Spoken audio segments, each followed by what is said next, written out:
أيها الإنسان إنه القرآن. إن الحمد لله نحمده ونستعينه ونستغفره ونستهديه ونتوب إليه ونعوذ بالله من شرور أنفسنا وسيئات أعمالنا فمن يهده الله فلا مضل له ومن يضلل فلا هادي له أشهد أن لا إله إلا الله وحده لا شريك له وأشهد أن محمدا عبده ورسوله صلوات ربي وسلامه عليه وعلى آله وصحبه ومن تبعهم بإحسان إلى يوم الدين وبعد فلقد قال الله تعالى في القرآن الكريم يا أيها الذين آمنوا اتقوا الله حق تقاته ولا تموتن إلا وأنتم مسلمون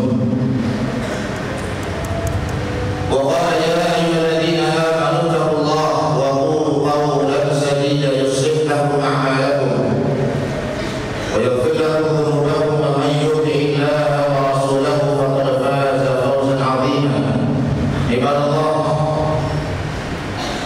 أوصيكم ونفسي بتقوى الله فقد فاز المتقون. Hadirin ikhwatal iman, jamaah salat Jumat rahimani wa rahimakumullah. Bersyukur kita kepada Allah Subhanahu wa taala, kita menyanjungnya, kita memujinya atas segala karunia yang Allah berikan kepada kita, nikmat yang Allah berikan kepada kita,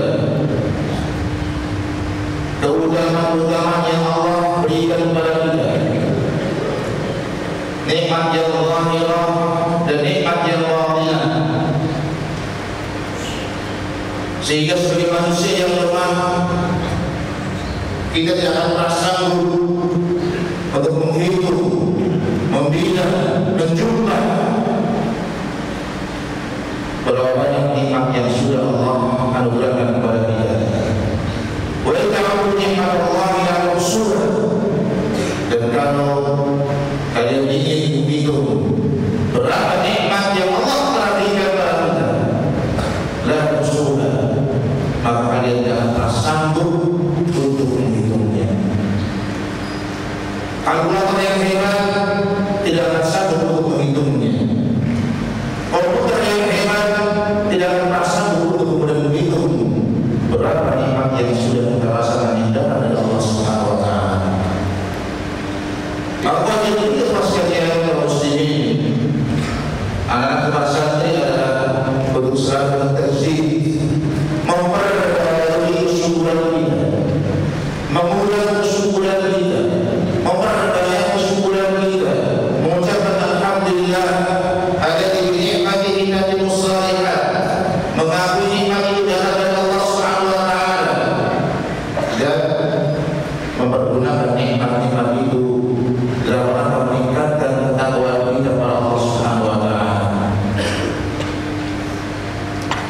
Dan nikmat besar yang Allah berikan kepada kita, yang membedakan antara kita dan hayawan dengan hewan, adalah Allah berikan nikmat berupa pakaian-pakaian yang pakaian itu mencirikan keindahan.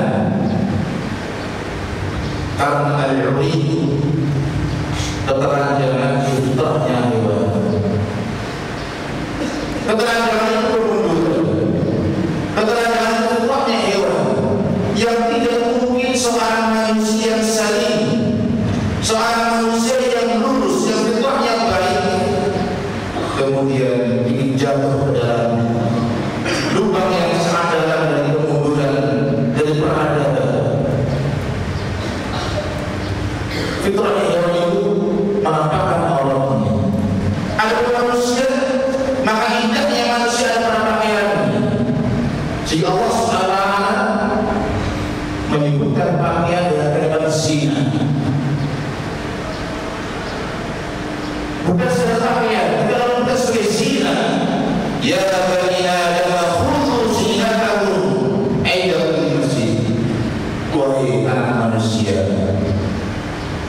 ambilkan, pakailah zinahmu, pakailah perhiasanmu.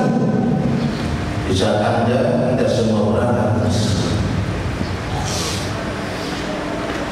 di berpakaian adalah nikmat dari Allah Subhanahu wa taala yang turunkan kepada kita. Ya bani Adam, qad anzalna 'alaikum libasan yuwari sawatikum wa risha wa libasul taqwa dzalika khair. Ketika ayah kita Adam alaihissalam, ketika budak kita Hawa alaihissalam melanggar larangan Allah Subhanahu wa taala, memakan dari buah yang Allah larang di surga, tapi karena godaan syaitan, godaan iblis yang dahsyat, Adam terkalahkan oleh hawa nafsunya. Fa'akala minha, maka Adam dan Hawa bermakan dari pohon, dari buah-pohon yang dilarang itu. Begitu Adam memakannya, Hawa makannya, fabadat lahuma sawatuhuma, maka tersikaplah, terbukalah aurat-aurat mereka. Wa qawma yaksifani alaihima min warqil jannah. Ketika jiwa itu masuk lurus, jiwa itu adalah jiwa yang bersih. Begitu terbuka aurat yang bersih dengan Adam dan Hawa, wa qawma alaihima yaksifani min warqil jannah, bersegera mengambil daun-daunan di surga untuk menutupi auratnya. Maka turunlah Adam dan Hawa ke dunia, dan Allah bisikan kepada mereka pakaian. Qad anzalna 'alaikum libasan yuwari sawatikum wa risha wa libasul taqwa dzalika khair. Nikmat Allah yang menurunkan untuk kita pakaian yuwari sawatikum wa risha, pakaian yang dapat menutup aurat kita. Allah turunkan kepada risha, bulu yang dengan itu orang berhias, memperindah dirinya. Tapi ingat, wa libasul taqwa dzalika khair, pakaian ketakwaan itu lebih baik.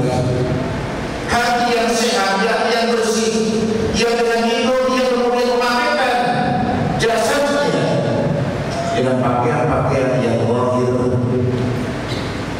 dzalika khair.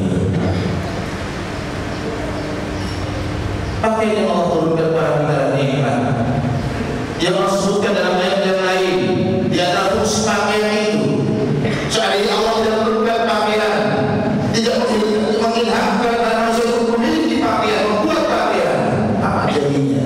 Allah sebutkan bahwa pakaian itu adalah waja'alakum sarabila taqikum al-maut wa sarabila taqikum ba'sakum.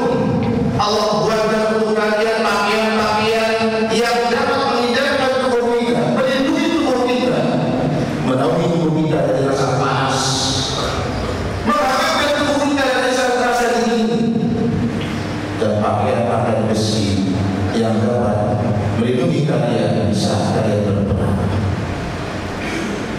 Itu kata nikmat Allah. Tidak nikmat besar yang Allah berikan kepada manusia, nikmat berpakaian yang itu menunjukkan keindahan. Zina, Allah sebutkan pakaian sebagai keindahan, sebagai perhiasan. Burung merak terlihat keindahannya di saat bulunya masih lengkap, pakaiannya masih lengkap. Burung sebelah masih akan terlihat indah, menawan, cantik ketika pakaiannya masih lengkap. Demikian pula manusia akan terlihat indah, menawan, cantik di saat dia memakai pakaian-pakaian yang lengkap, yang indah. Ketika Rasulullah SAW menyebutkan tentang al-kibr, Rasul jannah kana fi qalbihi ihqaru dzaratil kibr. Tidak ada surga orang yang di dalam kalbunya, di dalam hati ada seberat darah sekecil anak semut merah yang kecil. Kenapa? Ada kesombongan sekecil itu di dalam hatinya. Kata Rasulullah SAW, tidak akan masuk surga. Para sahabat takut kalau apa yang mereka lakukan bagian dari kesombongan. Jika mereka bertanya, ya Rasulullah, seorang di antara kita ingin an yakuna qawluhu hasan wa na'tuhu hasan. Seseorang di antara kita senang kalau dia pakai pakaian yang indah, kalau dia menggunakan sedang yang bagus. Apakah itu kesombongan? Kata Rasulullah SAW, bukan itu yang dimaksud dengan kesombongan. Bahkan inna Allah jamil yuhibbul jamal. Allah itu indah dan Allah menyukai keindahan. Al-kibru batarul haqqi wa ghamdun nas. Kesombongan itu adalah seorang menolak kebenaran dan merendahkan, menghina, tidak melihat orang lain lebih utama daripada dirinya. Wa ghamdun nas, meremehkan manusia, merendahkan manusia, itu adalah kesombongan. Ma'asyiral muslimin sudah Jumat rahimani wa rahmatullah. Pada dasarnya berpakaian itu adalah perkara yang al-aslu asya'i ibadah.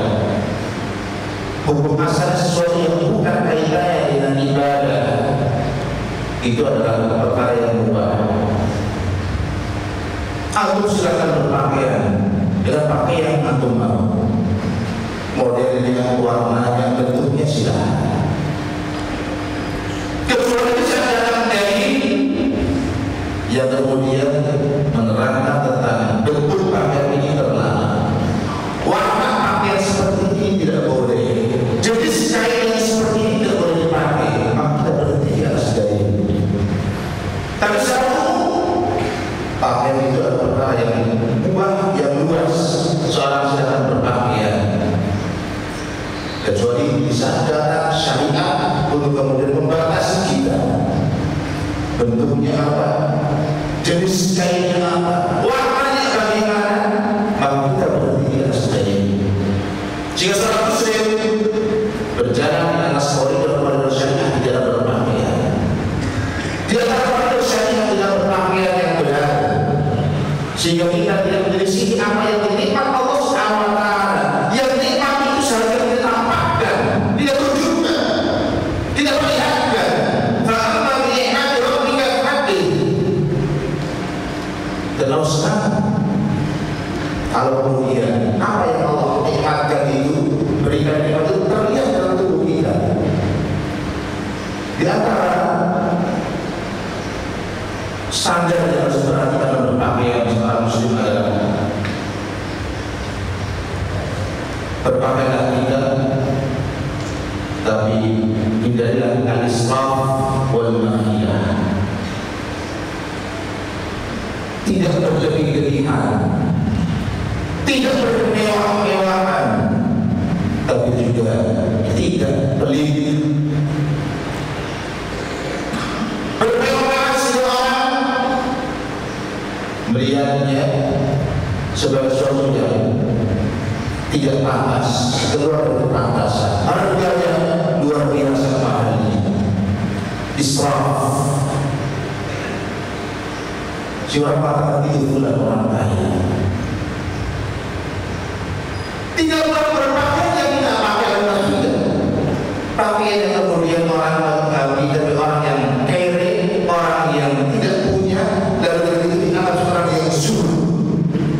Tidak perlu berpakaian dan pakaian yang mutawassit, yang mutadiyah, seperti yang dipakai kebanyakan orang. Tidak berlebihan, tidak juga terlalu mikir dan pelit di dalam kita mencari pakaian itu. Rasulullah SAW menyebutkan hadis yang sering kita dengar, "Qul washrab walbas min ghairi sarafin wala makhila." Silakan Anda makan, silakan Anda minum, silakan Anda berpakaian, tapi jangan bersifat berlebih-lebihan dan juga bahaya.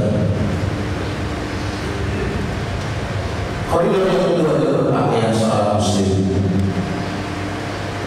adalah hendaklah pakaian yang dia pakai bukan pakaian yang mencirikan, yang menjadi identitas orang-orang kafir, yang menjadi identitas orang-orang fasik, sehingga kita masuk dalam tasyabbuh. Man tashabbaha bil qawmin fahuwa minhum. Barang siapa yang tasyabbuh, meniru, mencontoh, menyerupai seluruh kaum, maka dia termasuk di dalam kelompok tersebut. Hindari seorang muslim, apalagi antum seorang santri, memilih pakaian yang itu di sana jelas ada syiar-syiar kekufuran, pakaian khas kekufuran. Tidak layak seorang muslim di hari-hari mendekati Natal kemudian dia pakai pakaian sinterklas. Ada seorang muslim, ada identitas, itu pakaian orang kafir. Tidak layak seorang muslim beri kaos kemudian ada gambar salib di dalam kaos yang kita pakai.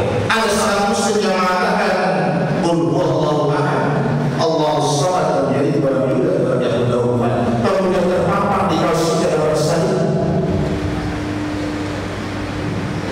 Tidak ada dan haram hukumnya.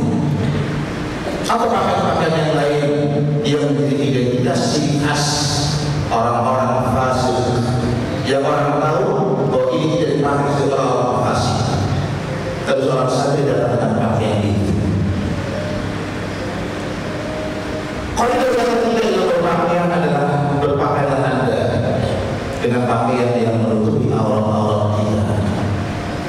Seorang laki-laki auratnya baik surati wal rukbah, tutuplah apa yang ada antara surah kita, pusar kita dengan lutut kita. Tidak kemudian bermudah-mudah memperlihatkan paha kita, paha itu aurat, tutup. Kalau begitu, boleh berpusat kita hanya pakai celana saja di asrama kita. Tapi apakah pantas seorang muslim, seorang santri kemudian berjalan kemana-mana tidak menutupi tubuhnya? Kalau ada yang cuma punya celana silahkan tutupi aurat itu. Tapi apakah pantas yang Anda ketika sholat pada pakai celana, sementara para masyarakat orang sholat telah menutupi dua pundaknya? Apakah yang umrah setelah tawaf ketika dia tawaf membuka satu pundaknya, dia sudah iktibar, maka begitu selesai dan dia akan salat 2 rakaat di dalam makam, dia diperintahkan untuk mengembalikan kain ihramnya menutupi 2 pundaknya. Karena itulah zina, itulah keindahan, itulah perhiasan yang Allah inginkan. Khudhu zinakum inda kulli masjid. Tutupi aurat kita. Jangan sampai kemudian tangan aurat kita terbuka, lalu terjadi hal yang lebih buruk dari itu. Terjadilah waliyadzubillah seorang anda suka dengan akidah lain. Apa sebabnya? Mempertontonkan orang. Terjadi perbuatan-perbuatan waliyadzubillah yang mengarah kepada penyimpangan seksualitas. Apa sebabnya? Anda salah.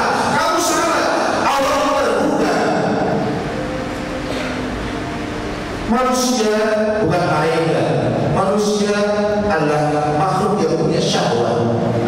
Manusia punya musuh yang punya hebat, iblis, syaitan yang tidak pernah tidur 24 jam. Syaitan bekerja.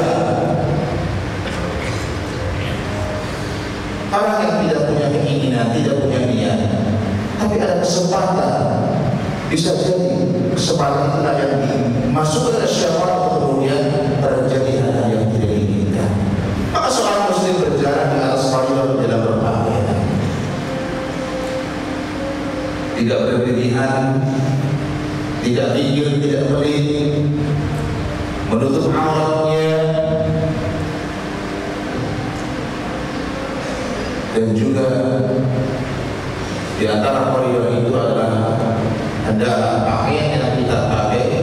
Seorang laki-laki menghindari pakaian yang tasyabbuh dengan pakaian wanita.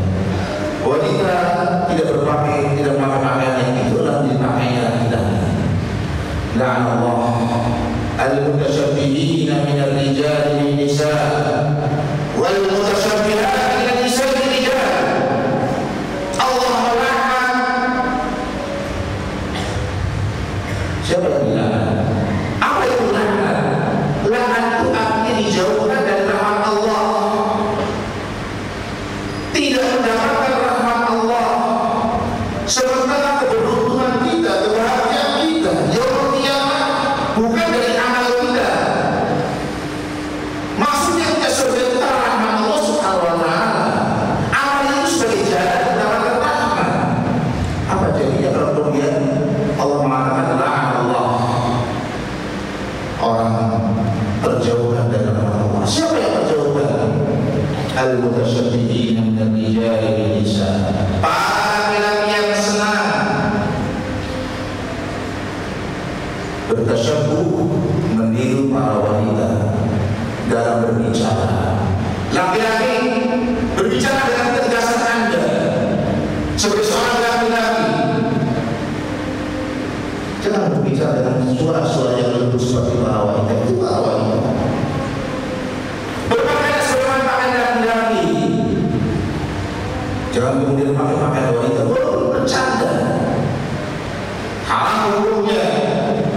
Hanya sekedar bercanda seorang laki-laki memakai kerudung, memakai jilbab, memakai rok, memakai daster.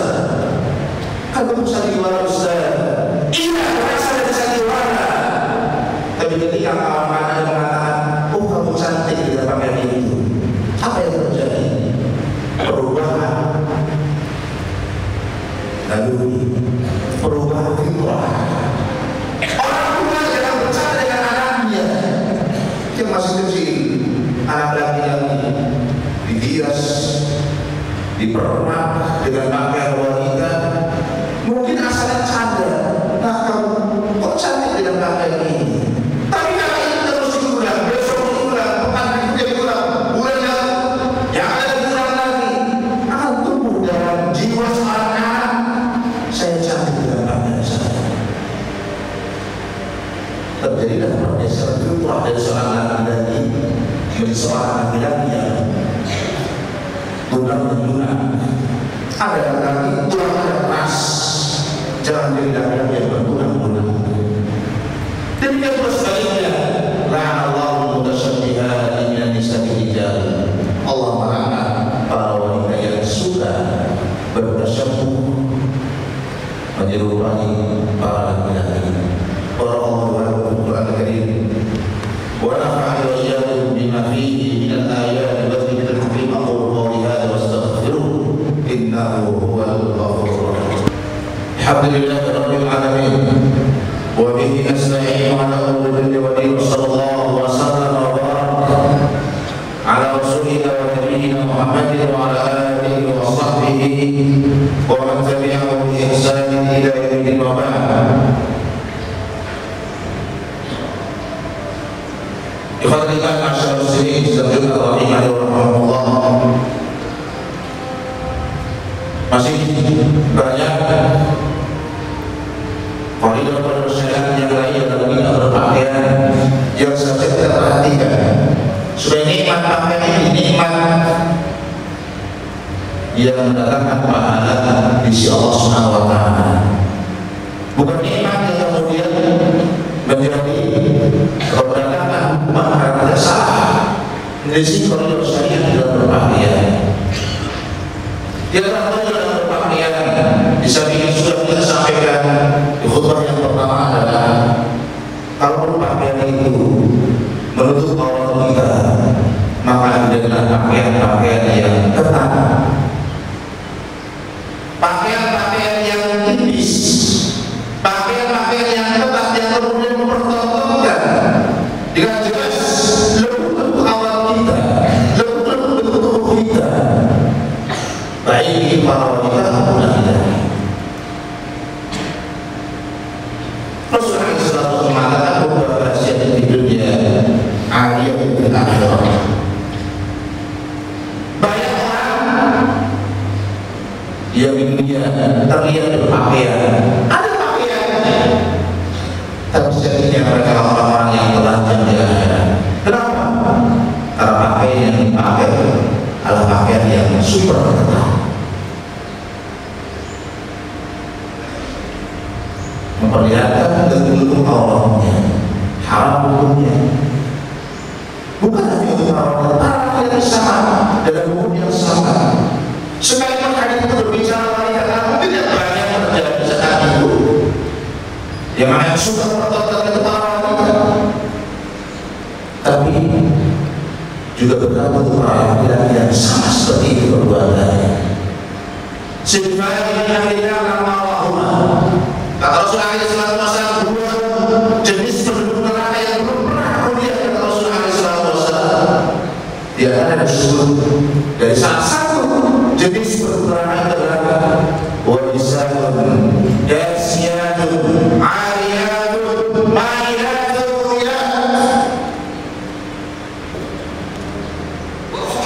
rusuna keasnimatin buktil ma'iyah. Para wanita, kata Rasul, di antara penduduk neraka itu yang Rasul belum pernah melihatnya adalah desa kasih. Tapi sejatinya mereka ariyatun, sejatinya mereka telanjang. Kenapa telanjang? Karena pakaian itu kan begitu transparan, karena pakaian yang dikenakan begitu ketatnya, itu berpakaian tapi telanjang. Mereka yang berjalan memiliki di jalannya, layaknya apa? Layaknya bulu apa yang ini.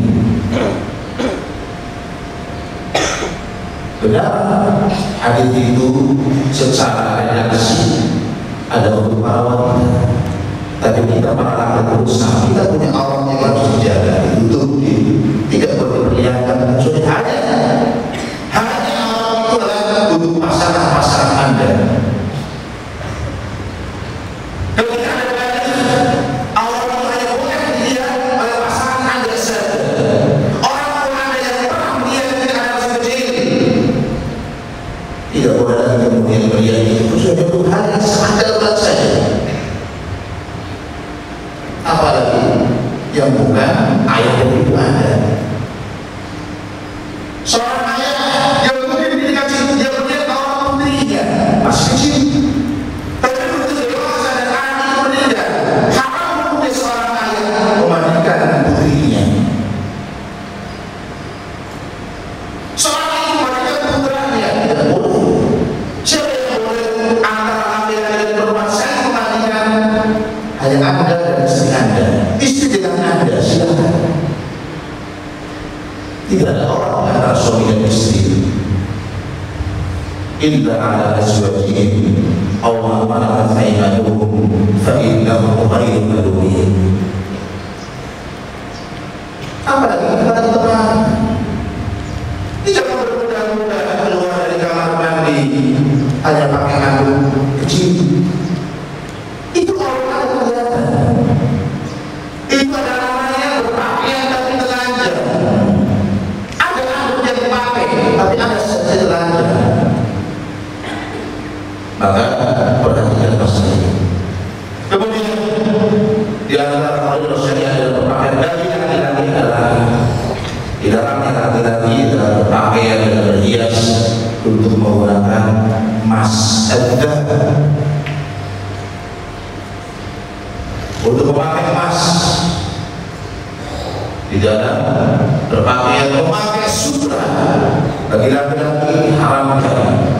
Itu pakaian kita nanti di surga. Di dunia, barang siapa yang mendahulunya memakai di dunia, maka dikatakan maniskan jalan syaitan qabla awanihi ruhiya bihirmani. Siapa yang terburu-buru melakukan sesuatu, memakai sesuatu sebelum waktunya, Allah akan hukum di akhirat, dia tidak bisa mendapatkan itu.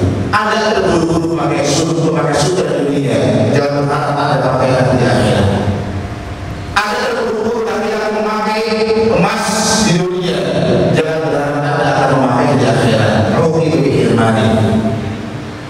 Lalu yang terakhir di antara beberapa pakaian adalah pakaian laki-laki panjangnya minimal adalah di atas mata kakinya.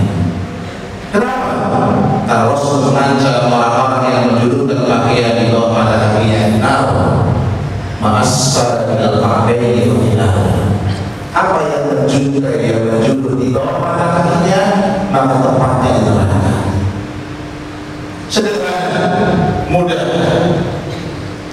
Potong pakaianmu, rapikan, dan insya Allah kita terhindar dari neraka. Karena menjulurkan kain lebih mengatakan juga di antara yang ditafsirkan para sebagai bentuk kesombongan. Innahu minal mahidah, itulah bentuk kesombongan. Saat saya menemui Umar bin Khattab radhiyallahu anhu, saking perhatian dengan masalah ini, ketika beliau sedang ihtilar, setelah beliau ditusuk, kemudian beliau pingsan, beliau siuman, datang seorang pemuda mengunjungi beliau radhiyallahu anhu. Begitu pemuda itu pergi dan Umar bin Khattab tidak begitu perhatikan orang ini, terlihat kali yang menjumpai lebih marah hatinya. Orang yang sedang sakit menunggu ajalnya datang, melihat seorang pemuda dengan pakaian yang gemar dan menjuntai, lebih marah hatinya, mengatakan panggil pemuda itu, panggil pemuda itu. Apa yang disampaikan oleh Umar bin Khattab? Minta irfa, ayo angkat pakaianmu, karena itu lebih suci. Bukan lebih suci, tapi itu adalah bagian dari bentuk kecintaan kita pada Nabi alaihi salatu wasallam. Ittiba kita pada Nabi alaihi salatu wasallam yang mengatakan ma'as salat dan ka'baini wa minal. Maka mari kita nikmati apa yang sudah Allah berikan kepada kita, nikmat apa ini ya, mengikuti koridor-koridor supaya tentu itu adalah lebih baik bagi kita, lebih berkah bagi kita, lebih suci bagi kita, lebih berjalan kita. Tidaklah saya menurunkan kecuali itu kemaslahatan kita sebagai umat manusia. Inna Allah wa malaikatahu yusholluna 'alan nabi. Ya ayyuhalladzina amanu shallu 'alaihi wa sallimu taslima. Allahumma shalli 'ala Muhammadin wa 'ala ali Muhammad kama shallaita 'ala Ibrahim wa 'ala ali Ibrahim innaka Hamidum Majid. Wa barik 'ala Muhammadin wa 'ala ali Muhammad kama barakta 'ala Ibrahim wa 'ala ali Ibrahim innaka Hamidum Majid. Allahumma ighfir lana dhunubana اللهم اغفر لنا ولإخواننا الذين سبقونا بالإيمان ولا تجعل في قلوبنا غلا للذين آمنوا ربنا إنك رؤوف رحيم. ربنا ظلمنا أنفسنا فإن لم تغفر لنا وترحمنا لنكونن من الخاسرين. ربنا هب لنا من أزواجنا وذرياتنا قرة أعين واجعلنا للمتقين إماما. ربنا هب لنا من أزواجنا وذرياتنا قرة أعين واجعلنا للمتقين إماما. اللهم أصلح لنا ديننا الذي هو عصمة أمرنا، وأصلح لنا دنيانا التي فيها معاشنا، وأصلح لنا آخرتنا التي إليها معادنا، واجعل الحياة زيادة لنا في كل خير، واجعل الموت راحة لنا من كل شر يا رب العالمين. ربنا إنا نسألك الهدى ونسألك التوبة والعفو والغنى. اللهم إنا نسألك حبك وحب من يحبك وحب عمل يقربنا إلى حبك يا رب العالمين ويا أكرم الأكرمين. ربنا آتنا في الدنيا حسنة وفي الآخرة حسنة وقنا عذاب النار. عباد الله إن الله يأمركم بالعدل والإحسان وإيتاء ذي القربى وينهى عن الفحشاء والمنكر والبغي يعظكم لعلكم تذكرون ولذكر الله أكبر وأقيموا الصلاة. Albina TV, membina iman, ilmu, dan akhlak.